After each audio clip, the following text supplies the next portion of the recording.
Hello viewers, welcome to our channel. నేను మీ చరణ్ పరిమి. కొరటాల శివ దేవర trailer అయితే release అయింది. ఒక్కసారిగా బ్లాస్ట్ గా పేలింది. ఎన్టీఆర్ పాన్ ఇండియా హీరో అయిన తర్వాత వస్తున్న మొదటి సినిమా ఇది. ఆయన పాన్ ఇండియా హీరోగా చేసింది RRR సినిమా అయితే, ఆ తర్వాత మొత్తం జాతీయ స్థాయిలో ఈ సినిమా అన్ని భాషల్లో రిలీజ్ అవుతూ ఉంది. సో పాన్ ఇండియా హీరోగా ఆయనకి ఇది సోలో హీరోగా కాబట్టి దీని మీద అయితే చాలా బజ్ ఉంది. ఎన్టీఆర్ ఇమేజ్ ని 10 రెట్లు ఇది పైకి తీసుకెళ్తుందని అనుకుంటూ ఉన్నారు. ఎన్టీఆర్తో పాటు RRRలో యాక్ట్ చేసిన రామ్ చరణ్ అయితే ఇంకా తన సినిమా గేమ్ చేంజర్ షూటింగ్ అవుతూనే ఉంది. ఇంకా టైం పట్టేటట్టుంది. దాదాపు 2.5-3 ఏళ్ళుగా గ్యాప్ ఉంది వీళ్ళ సినిమాలకి.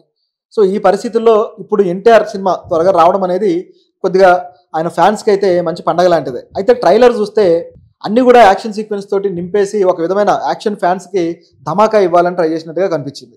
ఇక ట్రైలర్లో ప్లస్లు మైనస్లు రెండు ఉన్నాయి. రెండు మాట్లాడదాం. ప్రస్తుతానికి ప్లస్లు ఏంటంటే, ఈ ట్రైలర్ ఇప్పటిదాకా కొరటాల శివ ఒక తరహా సినిమాలు చేసుకుంటూ వచ్చాడు. ఇది మాత్రం కొరటాల శివ జానర్లో కాకుండా కొంచెం డిఫరెంట్ జానర్లో కనబడింది.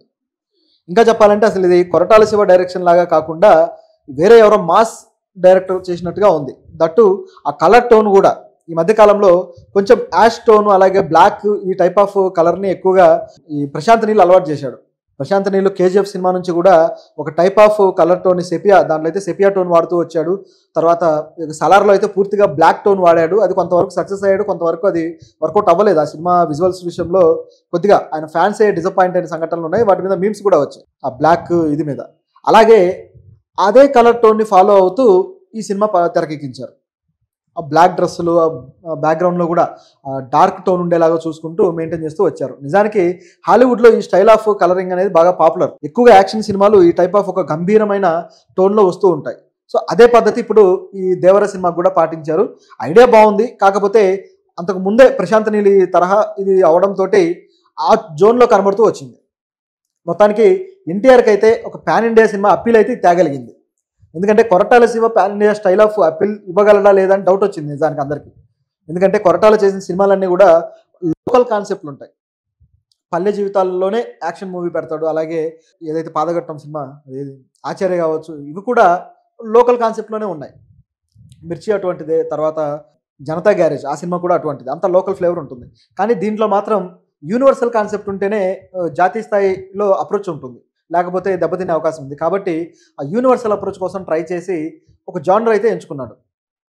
వాటర్, సముద్రంలో అనే కాన్సెప్ట్ పెట్టుకొని ఆ సముద్రం బ్యాక్డ్రాప్లో ఈ సినిమాను తీర్చిదిద్దడం జరిగింది. అయితే ఈ సినిమా మొదటిసారి ఆ గ్లిమ్స్ కానీ ఇవన్నీ వచ్చినప్పుడు కాస్త వైకింగ్స్ స్టైల్ కనపడింది. వైకింగ్స్లో అట్లాగే బోట్ పైకి తాళ్ళేసి ఎక్కడాలు దిగడాలు, అక్కడ యాక్షన్ సీక్వెన్స్ ఇదంతా కూడా కొంచెం వైకింగ్ స్టైల్లో ఏదో కనిపిస్తుంది అనే వాదన అయితే వచ్చింది. కాకపోతే ఆ మేకింగ్కి మాత్రం మంచి మార్కులే పడ్డాయి. ముఖ్యంగా ఆ టీజర్ టైంలో ఆ చందమామకి ఈయన కత్తి, అది హాఫ్ చందమామకి ఈయన కత్తి ఫుల్ చందమామలాగా డిజైన్ రావడం ఆ యాక్షన్ మూమెంట్లో అది చాలా అద్భుతంగా వచ్చి మంచి పేరైతే వచ్చింది. తర్వాత ట్రైలర్లో చూసుకుంటే ఇలాంటి షాట్లు బాగానే ఉన్నాయి. ఆ షార్క్ షాట్, చివరిలో వచ్చే షార్క్ షాట్ అయితే అద్భుతంగా వచ్చింది. దాంతోపాటు యాక్షన్ సీక్వెన్స్లో ఎన్టీఆర్ పర్ఫార్మెన్స్ కూడా యాజ్ యూజువల్ ఎన్టీఆర్ ఎప్పుడు బాగా చేస్తాడు. సో ఆయన పర్ఫార్మెన్స్ బ్రహ్మాండంగా ఉంది. నేను సర్ప్రైజ్ అయింది ఏంటంటే సైఫ్ అలీ ఖాన్ క్యారెక్టర్. సైఫ్ అలీ ఖాన్ బాలీవుడ్ హీరోలు మన వాళ్ళు తీసుకున్నప్పుడు వాళ్ళకి ఎందుకనో ఒక బలమైన క్యారెక్టర్లు రాయరు. అది చాలా వీక్గా కనబడుతూ వస్తుంటుంది. కొంతమంది డైరెక్టర్లు మాత్రమే అలాంటివి రాస్తారు, రాజమౌళి లాంటి వాళ్ళు. కానీ ఇక్కడ సైఫ్ అలీ ఖాన్ క్యారెక్టర్ కొద్దిగా బలంగా ఉన్నట్టుగా కనిపిస్తుంది.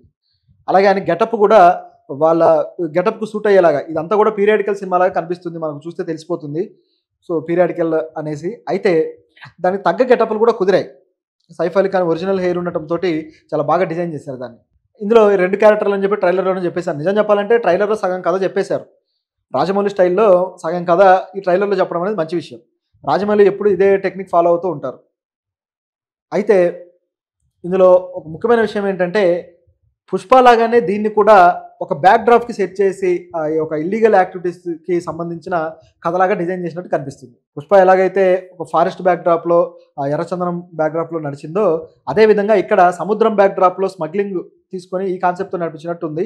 ఇంకా చూస్తుంటే సైఫ్ అలీ ఖాన్ క్యారెక్టర్లో ఉండే డ్యూయల్ నేచర్, ఆయన డైలాగ్స్ని బట్టి దేవరను చంపాలంటే సరైన సమయం కోసం ఎదురు చూడాలి అని చెప్పేసి ఈ విధంగా చెప్తున్న డైలాగ్స్ చూస్తే, అలాగే దేవరతోనే ఫ్రెండ్షిప్ చేయడము, వాళ్ళు ఒక టీమ్గా ఉండటము, ఇదంతా గమనించి చూసినప్పుడు వీళ్ళు ఒక టీమ్గా ఉండి సముద్రంలో ఎవరైనా సరే అరాచకం చేయడానికి వస్తే వాళ్ళని అడ్డుకోవడానికి ఈ టీం పనిచేస్తుంది అన్నట్టుగా కనిపించింది.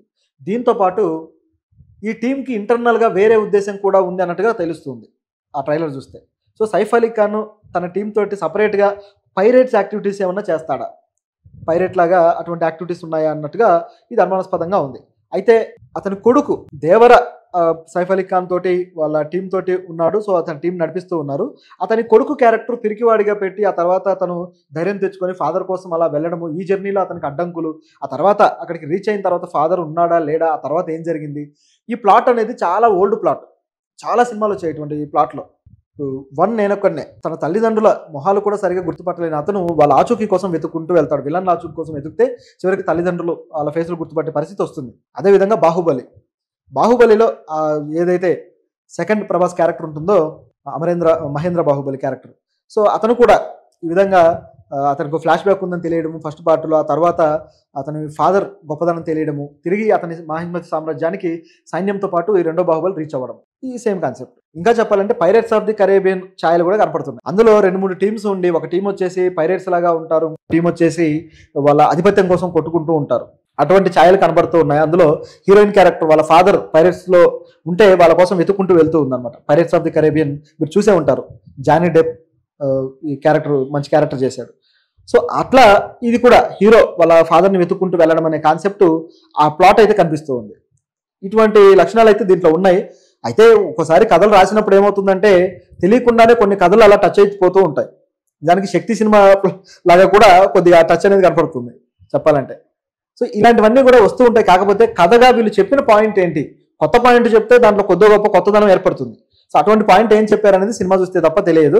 బట్ ఇలాంటివి గుర్తు చేసాయని చెప్పి మన రివ్యూ కాబట్టి మనం దీని గురించి మాట్లాడుతున్నాం, ఏవైతే గుర్తు చేశారో వాటి గురించి. ఇక యాక్షన్ సీక్వెన్స్ అయితే చాలా బాగా కుదిరాయి. ఇక సాంగ్స్ అయితే వచ్చిన 2 సాంగ్స్ కూడా, ఫస్ట్ వచ్చిన సాంగ్ అలాగే మొన్న వచ్చిన ఆ సాంగ్, సో ఇవన్నీ కొద్దిగా కాపీ లాగానే తగిలాయి. ఇది మన వాస్తవం మాట్లాడుకుంటే అనిరుద్ధ్ గతంలో ఇచ్చిన పాటలకి కాపీలాగా, అలాగే శ్రీలంక పాట ఒకటి బాగా పాపులర్ అయిన పాట ఒకటి ఉంది, సో దానికి కాపీలాగా మెలోడీ కావచ్చు, ఇట్లా కొంచెం ఉన్నమాట అయితే వాస్తవం. అయితే ఈ సినిమా మీద బజ్ బాగా ఉంది. ఈరోజు ఈవెంట్ ఏదైతే ఉందో ట్రైలర్ లాంచ్ ఈవెంట్, దాంట్లో కరణ్ జోహార్ కూడా అద్భుతమైన సినిమా తయారైంది అని చెప్పేసి ఆయన చెప్పడం, బాలీవుడ్కి వెల్కమ్ చెప్పడం మళ్ళీ, సో ఇదంతా ఈవెంట్లో కనపడింది. అలాగే ఎన్టీఆర్ కూడా తన క్యారెక్టర్ విషయంలో చాలా కాన్ఫిడెంట్గా ఉన్నాడు.